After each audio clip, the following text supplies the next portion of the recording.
Good morning, Radhe Radhe, Har Har Mahadev, શસ્ત્રીયકાલ, ઓમ money પદ્મે નમઃ. હવે કૃષ્ણ ભગવાનની સ્ટોરી છે ને કંઈક એવી છે કે ભાઈ એમનો જન્મ બચપનમાં જ તે એમના માતા પિતા જેલમાં હતા અને પછી એને જેલમાં છોડાવ્યા અને ઘણું બધું એમણે સંઘર્ષ કર્યો આપણી લાઈફમાં. આપણી પ્રેમિકાથી પણ દૂર થયા, આપણા વતનથી પણ દૂર થયા, છેલ્લે દ્વારિકામાં આવ્યા. દ્વારિકામાં પણ માતા ગાંધારીએ શ્રાપ આપ્યો હતો, દ્વારિકા ડૂબી ગઈ. ઘણું બધું અમને સહન કર્યું ધરતી ઉપર મનુષ્ય અવતારમાં.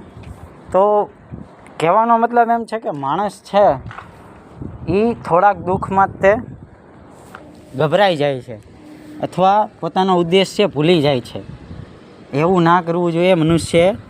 મનુષ્યએ હરેક પરિસ્થિતિનો સામનો કરવો જોઈએ, મેન્ટલી પણ, ફિઝિકલી પણ, અને પોતાના સામર્થ્યથી હરેક પરિસ્થિતિનો સામનો કરવો જોઈએ અને પ્રભુ ઉપર અડગ વિશ્વાસ રાખવો જોઈએ.